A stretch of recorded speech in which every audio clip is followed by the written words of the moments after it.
Hi everybody, this is On Air, my Beatles collection. This weekend is the 61st anniversary of the Beatles' arrival in America.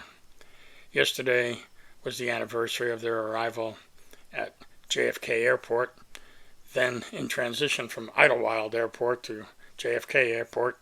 JFK had just been assassinated 2 months before the Beatles' arrival, 2.5 months perhaps. And today is the day in between where they toured New York City, and there were crowds outside and all that stuff. And normally I post some pictures on my Facebook page about that, some of the original crowd pictures and so on. But today on YouTube here, I thought I would talk about Brian Epstein, who obviously was, in many people's eyes, the fifth Beatle. Some would say George Martin, some would say others. But anyway, Brian was obviously a big influence on the Beatles' career. And there's a movie that just came out recently called Midas Man. And that is basically Brian Epstein's adult life story from his beginnings with the Beatles up until his passing. So I thought I would talk about it a little bit. So the video, I just watched it yesterday. I have it here on Blu-ray. Anyway, I'll show you the back too, by the way. Pause that if you want to read it. So I have some notes here. I'm going to use my notes so I can get through this. So first of all, it's 112 minutes long, so it's not terribly long, but it's longer than some movies. The star of the movie is Jacob Fortune Lloyd, and he's kind of a very dapper, as Brian was, dapper kind of guy. Of course, in the movie, he wears fancy suits, and he likes classical music and those sorts of things. So he's a very elegant sort of a guy. This film was first previewed at the Toronto Jewish Film Festival on May 30th of 2024, and then it was released in the UK on October 30th. And released here in the States on January 22nd of 2025, so just a few weeks ago. It just came out on Blu-ray and DVD recently, and I just had a chance to watch it, so I thought I would talk about it. So, it tells Brian's story, and I'll try to go through it without taking 112 minutes, like the movie, to tell you about it. So it starts when Brian was the manager of the Nems store in Liverpool. His father owned the business. They sold furniture and appliances, I believe, and they had a small record department where they sold classical music. And Brian decided that he thought there was a business in the youth music market. And so he started to think that, I'd like to expand the store. He presented that idea to his father, who didn't really like it much, but he did it anyway. And so Brian expanded, and he also set up a guarantee that any record that somebody wanted, if they didn't have it in the store, they would find it and deliver it in 5 days. So that became something that, they put up on the wall advertising that they were going to be able to do that. And one of the records that was requested was My Bonnie by Tony Sheridan, playing with some backup band in Germany. And he was interested in, well, why haven't we delivered that if somebody wants it? And basically he was told, we don't think we can sell enough copies. There's a minimum buy of 25, and we're not sure there's an audience for 25. And he said, well, who's involved with this? And long story short, it became clear that it was a local Liverpool band that was the backing band. And they also happened to be playing at the Cavern that day, according to the movie. Now, of course, you never know what liberties they take when they're making a film like this. Sometimes a month gets compressed into an afternoon. Sometimes an afternoon gets stretched to a month. So, sometimes it's hard to tell the exact dates and timeline. But anyway, Brian is intrigued, and he decides that him and his assistant are going to go over to the Cavern and check out this band. And basically, Brian is mesmerized by the band, both in terms of how the audience is reacting, and just his own emotion about it. He's intrigued by the band. He thinks they have that something special. So so he decides I want to pursue this band. I want to do more. So he arranges a meeting with Alan Williams, who was their manager at the time. Alan Williams wasn't very flattering of the band. He talked about paying for gas money and buying them instruments and never really getting anything back. And he basically said, good luck. You're wasting your time with these guys. They're bums. So Brian moved in and he said, I'm going to meet these guys and I'm going to talk to them. Now, of course, they were young and they were probably open to things, but they also were skeptical. And they thought, well, who is this guy? We know he owns a record store or, the NEMS store. But they weren't sure that he knew anything about the music business. He had no other bands. So there was discussion back and forth, and they finally agreed on that he would give them a contract, and he was going to take his 25%, and he was going to try to get them a recording contract primarily. Of course, he also, and this, we all know this if we're Beatles fans, he also took them out of their leathers and put them in suits and ties and got their hair cut. So there's a scene in there where they're getting their hair, their hair cut, and they're, getting suits and all that kind of stuff. So, they clearly want to tell you that, he influenced their stage presence all the way down to practicing the bow, the famous bow, which they goof around a little bit with that for a minute in the film. So anyway, what you also see at this point in time is that Brian has a dark side, and you're not quite exactly sure yet what it is, but he has something to hide. He also seems to drink a lot and smoke a lot and pop a pill every once in a while, usually accompanied by a glass of some kind of whiskey. Obviously, there's no discussion about what it is he's drinking, but it's a short on the rocks glass.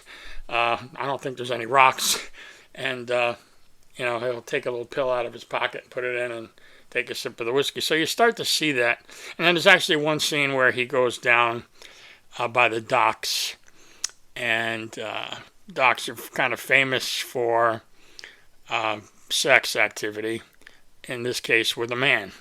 So he's down there. I think he knows there's danger. The next thing you know, the two men are kind of very close to each other, and the guy takes advantage of him, steals his watch, and tells him, "I know your name." And you kind of hear in your mind there's a threat there, some future activity of some kind, whether he's going to try to get money out of him or whatever it's going to be. So you kind of see that, and you kind of see that Brian has a little bit of a life in the shadows, and but you're not exactly sure what you're seeing there. But obviously there's a hint that he's homosexual. So anyway, he gets robbed and eventually does get blackmailed by this guy, but that happens later in the movie. Meanwhile, he does go around London and he does get the Beatles an audition at Decca, and we all know that was on New Year's Day in 1962. The Beatles show up late in some kind of a truck. There's some hint that they had a wild night the night before. It was New Year's Eve, so it kind of makes sense that they might. And Brian's not happy about that, but he tolerates a lot of their idiosyncrasies and antics. They don't show the audition at all. They show them coming out and kind of talking about that it wasn't very good and kind of making excuses about it. And, Brian says he didn't think it was very good. But you don't actually see them in the Decca studio. There's a later scene where Brian meets with Dick Rowe, and he also meets with some of the guy who isn't identified, but a Decca guy, a Decca marketing guy, I guess he is. And they start with Brian by saying he's one of their greatest customers, and he sells a lot of their records, and he ought to stick with that. So he's kind of getting the hint that they didn't pass the audition. And finally, they come out and say it. We're not interested.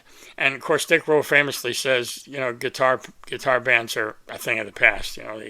He's not interested.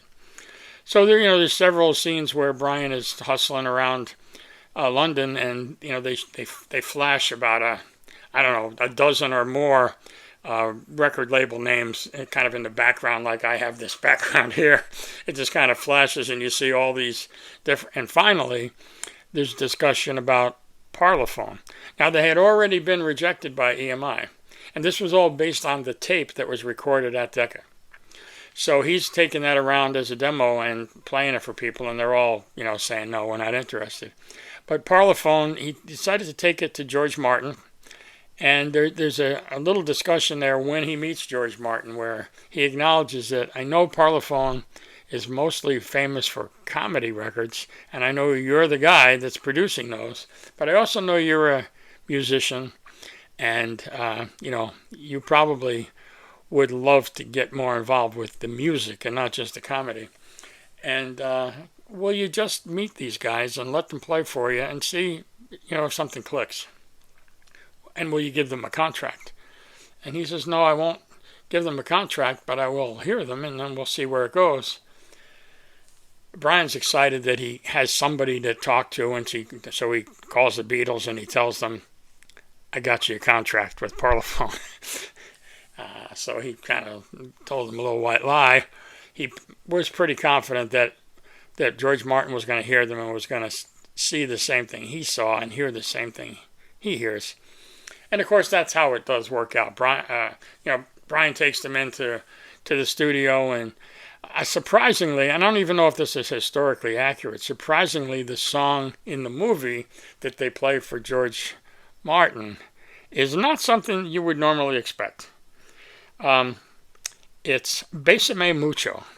And I'm thinking, why the heck would they pick that one?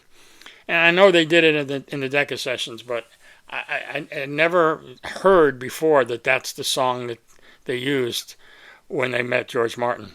So maybe it's historically correct, maybe it isn't. Maybe they did many songs, but that's the only one they show. And George Martin comes out and he says, Paul, you got a nice voice. John, you were having trouble with some of the upper register stuff. George Harrison, I think he said you should be a little more assertive or more aggressive on the guitar. And Pete, I wasn't feeling that, Pete. You're going to have to work on that, something to that effect. Pete Best. So then, there's a scene not too long after that where Brian calls Pete Best into his office and gives him the news that he's not in the band anymore. And so there's a whole bunch that goes on there with Pete. And of course Ringo replaces him, and he mentions Ringo is my friend. So this is really, this is an odd thing for him that he's leaving the band, and Pete says, you're going to regret it because the fans are not going to like it. So, Pete obviously, as history has told us, there was always this feeling by Pete that he was the face of the band, that he was the one that the girls liked and that, created the following. Obviously, that didn't turn out to have much impact, but on the day he got fired, he thought, boy, you guys are really going to regret this because the fans are gonna hate it. So, anyway, like I said, I'm not sure that's historically accurate, the whole Bésame Mucho thing and all that, and how Pete got fired. There's been a lot of different stories about how that happened, but one thing they did do, and what history has told us, is the Beatles were not the ones that told Pete he was out, and they never talked to him again. And that isn't obvious in the film, but we know that from real life. So the next thing you know, they're a hit in England, and you hear in the background that "Please Please Me" just went to #1, and then before you know it, they're playing at the Royal Command Performance, and of course, famously, that was not an audience that you would expect to be a Beatles audience at that point in their lives. It wasn't a bunch of kids; it was a bunch of royalty and muckety-mucks, as they say. And of course, John famously said, those in the cheap seats, clap your hands, and the rest of you, if you would just rattle your jewelry. they show Brian off stage saying, "John, don't do it." He knew John was going to do something. Like, "John, don't do it," and then John says that. But of course, it went over fine, and the royalty laughed, and then they played Money. And I don't even know if that was the sequence. If he said that before they played Money in real life, but again, I wasn't too worried about how historically accurate it was. It conveyed the essence of things. And then they start talking about Brian's other successes and how he's expanding the business. And they talk about Jerry and the Pacemakers and Tommy Quickly and Cilla Black, who was actually named Cilla White. And she was the Kochak girl at the Cavern. And I don't know, one thing led to another, and she became Cilla Black, and she actually became very close to Brian, almost like a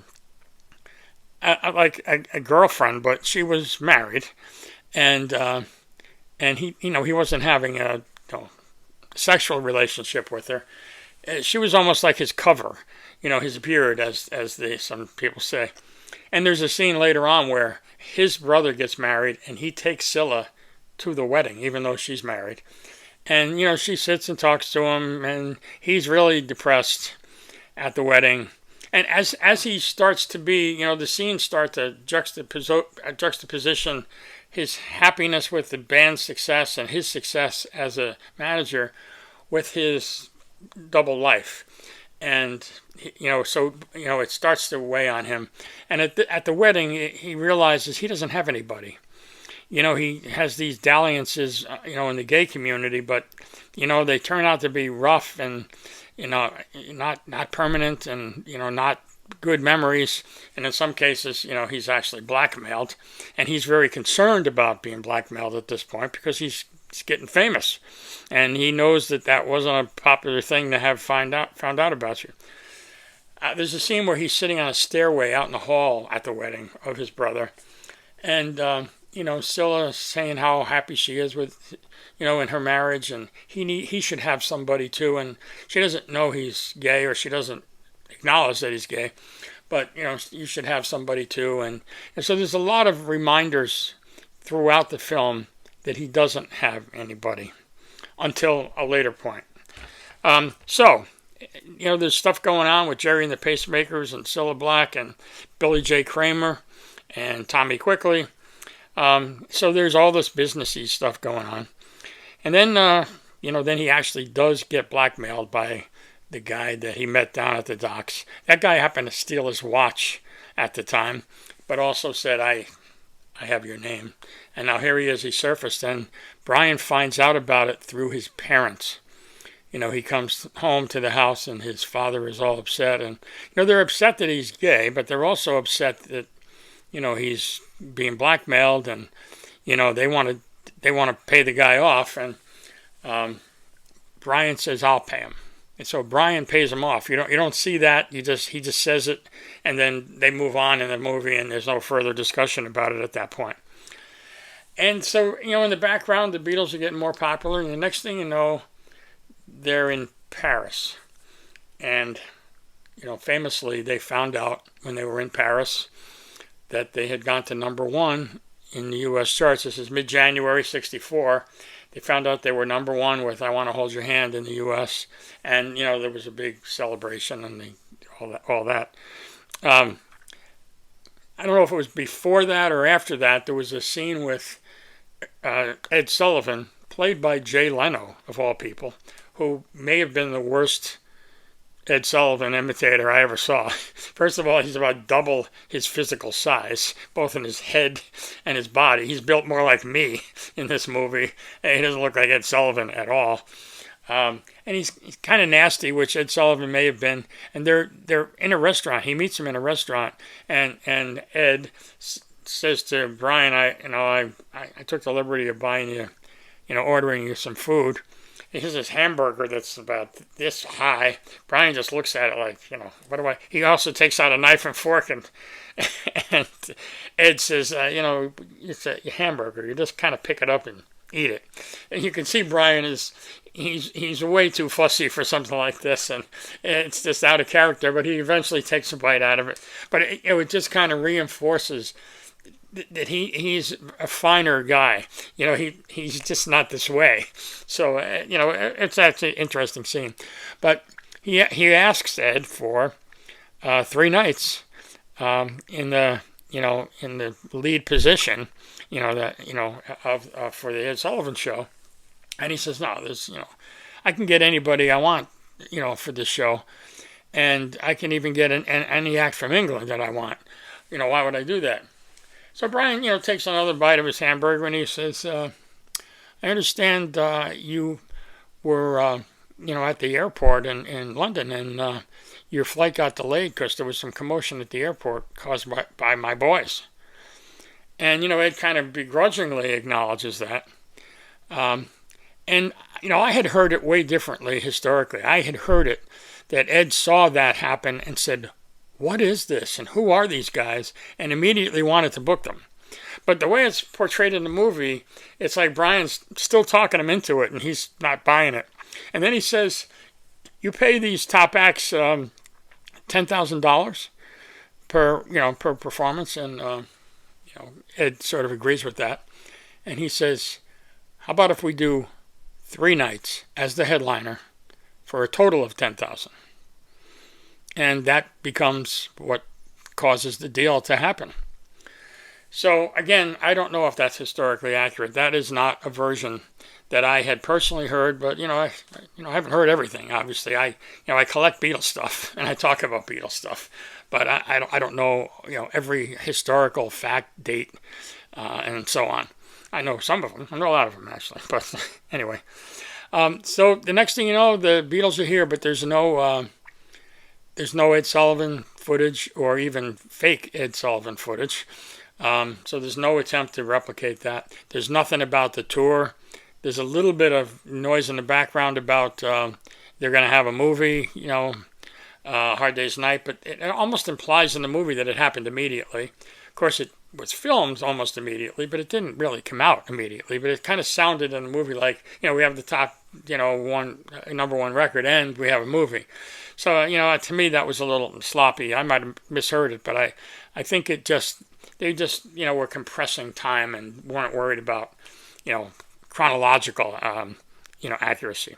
There was no discussion about any of the concerts or anything other than Brian said at one point before he was talking to Ed Sullivan, do you have any concerts lined up? And he said Carnegie Hall twice. That he had 2 concerts lined up at Carnegie Hall. He didn't mention anything else about a tour or anything like that. So at this point, they start flashing up the year on the screen. So now, before you know it, it's 1965. Another thing I wanted to mention is there were several times where Brian breaks the 4th wall, as they say, and he talks directly to the camera. Like, he's stepping out of his role and he's telling you what's going to happen next or what he's thinking. Like he's talking to somebody, you. He's talking to you. He's still in character. He's not the actor talking to you. He's Brian Epstein talking to you. And sometimes they use that as a device where they don't have to have footage of all the things he's talking about. He's rattling off things that are going on, and so now you know them because he's telling you directly. So anyway, it was an interesting, effect. And I actually liked it. I've seen some reviews where they thought it was dumb, and they call it breaking the 4th wall when you, it's assumed that the scene is 3 walls, a back wall and 2 sides, and there's cameras with no wall. And when you talk to the camera, you're breaking the 4th wall. So he breaks the 4th wall more than once in the movie. Well, the next thing you know, they're on tour, but you don't really see a lot of tour activity, but you hear about it.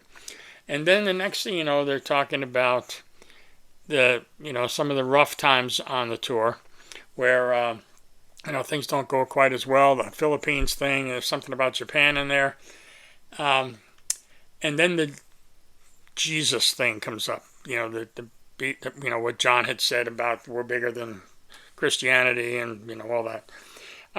So there's a little bit of time spent on that, and there's the there's the press conference where John has to come out and talk about that. And, they mention, the burning of records in America, and that in England it wasn't even noticed that John said it.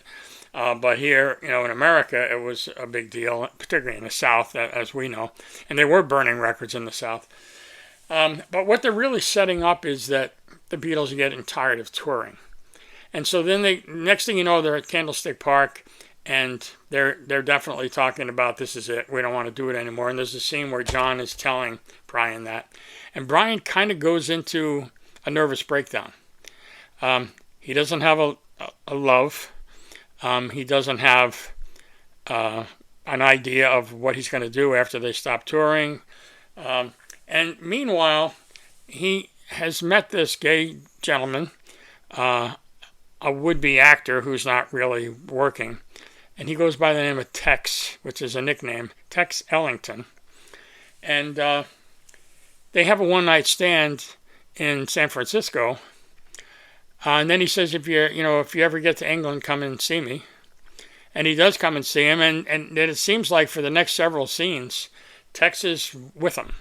And he actually puts him on the payroll at NEMS, which his brother challenges. And he says, I'm in charge here. It's my business. I don't have to answer to you. But, he puts him on the payroll for £50 a week or something like that. So, and Tex is a little more macho, and Brian is a little more effeminate, I guess might be the word. You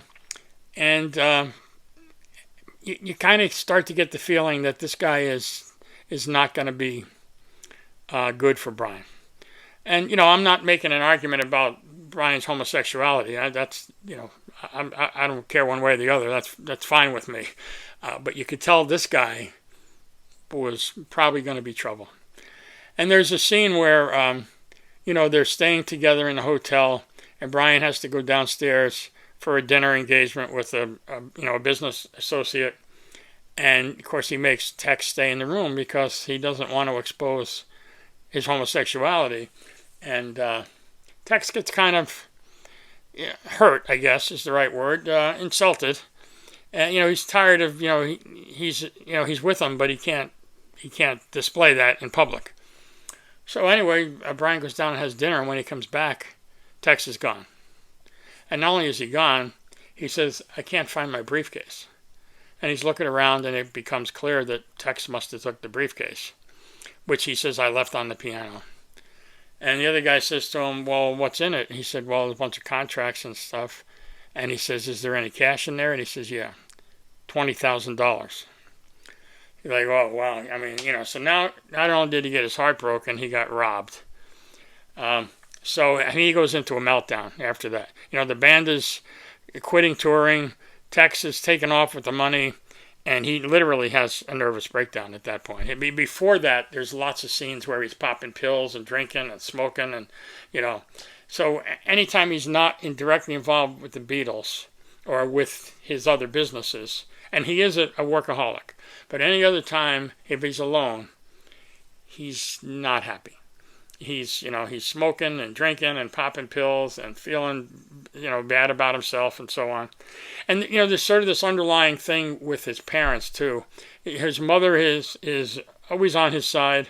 His father is, skeptical about all this stuff and, kind of embarrassed about it in some ways and worried, about Brian. So there's that. And then, not too long after that, his father, Harry, dies. And so he goes back to, to with his mother, Queenie was the name he had for her. He goes back to Queenie, who, has, undying love for him. And they're having a little talk, and, she says, your father was very proud of you.